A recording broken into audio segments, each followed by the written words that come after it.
This is One Fat Boy, and here are my NBA game predictions for February 12th of 2022. Tonight there's 11 games, and I'll be going over the spreads and over-unders for each of them. For the Knicks at Portland, I'll have to go with the Knicks winning and covering the spread up -4.5. So Portland, I don't know if they're going to win more than like 6 or 8 games for the rest of the year with the team that they have.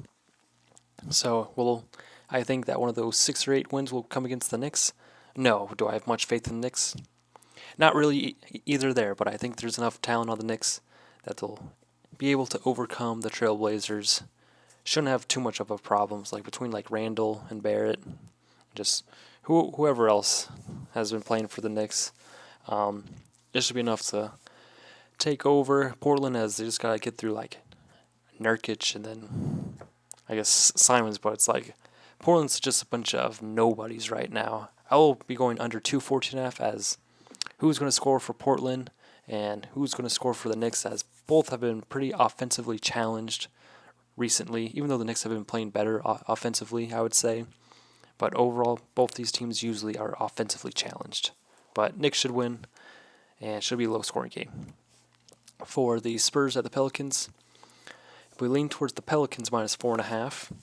The Spurs did play last night, so hence we have to lean towards New Orleans, plus they're playing at home, so a little advantage towards them.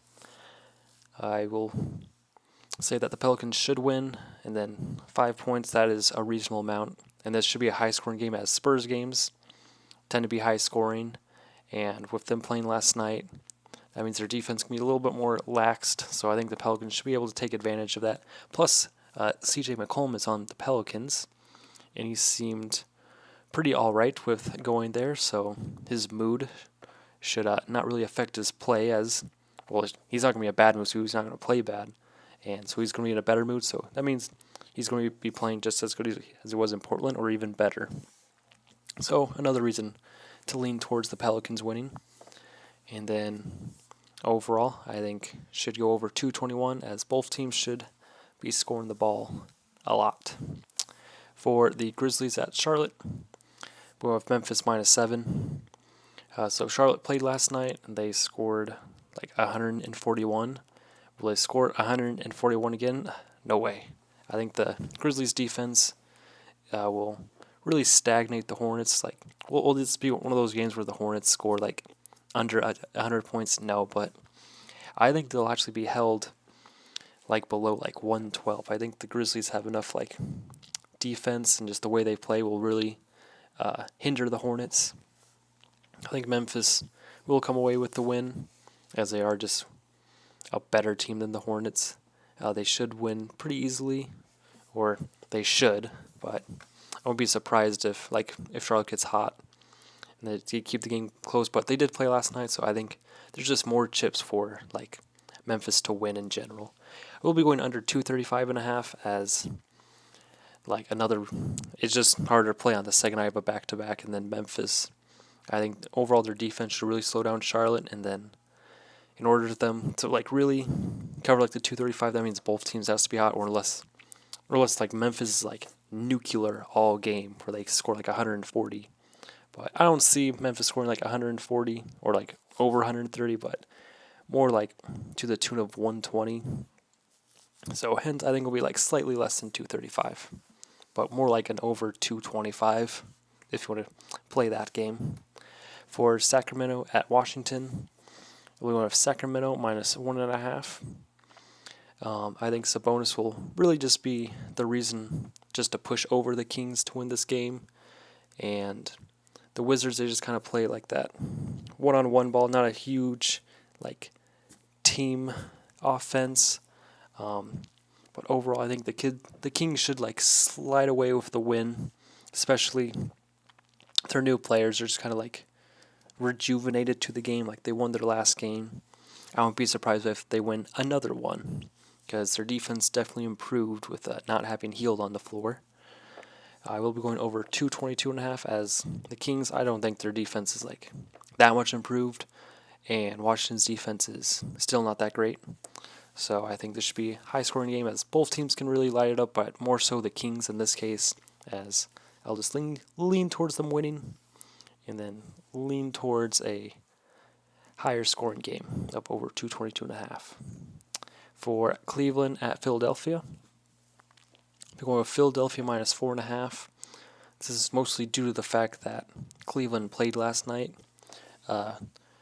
Let's say that Cleveland didn't play last night and both of them had like a day's rest. I'd probably lean towards like Cleveland plus 4.5, but just in this instance, I'll just go with Philadelphia minus 4.5, even though they might have played last night. But either or, I think between like Embiid and Harris, I think there's enough tools for Philadelphia to really like deal with Cleveland. I think Cleveland might have some answers to slow down Embiid, but I think Embiid has just better like motor skills than the 7-footers on Cleveland, and better ball handles, like more knowledge, more wisdom, and so he'll still be able to get his points no problem.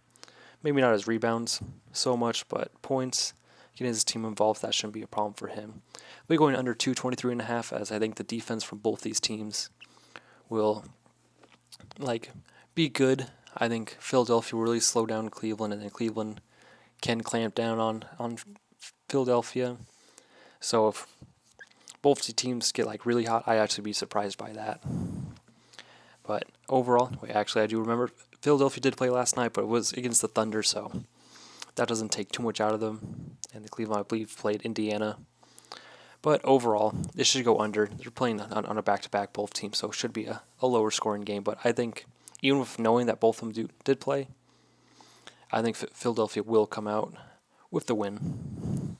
For Denver at Toronto, I'll be going with Toronto minus 3.5. Denver played last night, and like Toronto has a lot of players that they can rely on, and that will give them the win, as Denver has to heavily rely on Jokic to really get his team involved and just guiding the offense, and Toronto can just like rely on multiple people to get shots and move the offense. I think Toronto just has an advantage. Plus, they also have to play in Toronto, so that's travel that Denver has to do. We'll be going over 215.5, as I think Toronto will be able to light up Denver, and then Jokic is just he's pretty good at the game. Let's just put it as that. But I think he'll be able to incorporate his role players. I think it's just as long as one of them get hot, they'll just help Denver score like over 100 points, because I think Toronto should be able to get like at least 112, because that's usually where they usually end up in their scores, like plus or minus from like 112. And Denver, as long as they score over 100, this will be over 215.5. For Brooklyn at Miami, I'll be going with Miami minus 10, as currently with Durant out, and I'm not 100% sure if Kyrie's allowed to play in Miami. Wait, actually, yes, it is in Florida, so Kyrie should be in this game. And to be honest, not 100% sure on Ben Simmons, but even if he is playing, I think that's a lot of rust to shake off. I think Miami has been playing like a well-oiled machine compared to Brooklyn, and I think their defense really like hammer down Brooklyn, as they're going to have to get a lot of offense from their role players, as they don't have Harden anymore and Durant is still out. So Miami, they should take the business to the Nets, and then the Nets will continue their loss streak. We'll be going under 217.5, as Miami, not a high-scoring team, as their defense should win them this game, as should go under 217.5. For Thunder at the Bulls, I'll be going with OKC plus 13. So both teams played last night, and I think just both of them like both playing last night, it's just harder to like get those huge leads. Like if the Bulls, if they're gonna win by like more than 13, they gotta really go on a big run in the first half, or just in the third quarter. But Thunder just have a knack for keeping things a little closer than they should be. So hence why I just got to go with OKC plus 13. I will be going over 220.5, as I think the Bulls will be able to light it up a little bit. Well, not a little bit, a lot bit, as between like Levine and DeRozan, I think they'll be able to get their way, just take advantage of the youth of the Thunder, and then I think the Thunder, through outside shooting, I think we'll be able to take advantage of the Bulls' defense on the perimeter for once. And I think the Thunder should be able to score enough to bring this over 220.5 and keep the game close. For the Lakers at Golden State, We're going with Golden State -7, as really I don't got much faith in the Lakers, and I think Golden State will want to redeem themselves over that Knicks game and get the win against the Lakers, as most teams like to beat the Lakers. And then will Golden State cover that -7 spread? I think they should. There's enough talent on the Warriors and three-point shooting will really spread out the Lakers defense, as the Lakers will defend those three-point shots. I will be going under 220.5 because Golden State's defense will really slow down the Lakers, and then Golden State is just notorious this season for not scoring that much. So I think they'll score a little bit more because the Lakers' defense is not great, and then the Warriors' defense is pretty great. Surely, slow down the Lakers. Hence why I'm going under 220.5. Expect a lot of threes made by the Warriors by different people. For the Clippers at the Mavericks, so anytime that Luka plays against the Clippers, he tends to go off. That's just kind of a trend. His averages against them, pretty insane. So hard to not pick the Mavericks in that situation. So hence why I'm going Dallas -7. Also last game, I believe, Mavericks won by 7 against the Clippers. So I almost kind of expect a repeat, except for Doncic scoring 51. Maybe bring that down to mid-30s. Honestly, it'd be pretty impressive to score back-to-back 50-point games, but I just don't see that happening. We'll be going over 214.5, as once again, I think the overall scoring output from both teams will be relatively the same. So you can just check what they did last game and just kind of keep it within 5 points, or maybe just drop it down 5 or 7 points from what they did last game, as I think the output overall from both sides and kind of from the players will be relatively the same. Maybe just bump a few of the role players up points wise for the Mavericks and just kind of bump down Luka's points, but overall kind of expect the same result. And for the Magic at the Suns, even though the Magic played last night, I think they're going to stay within 16. I think 16 is just kind of a lot to win by. This is probably the biggest spread all season. And could the Suns win by 16? Yeah, if they just want to just win the game in the first half, I think the Suns can do that.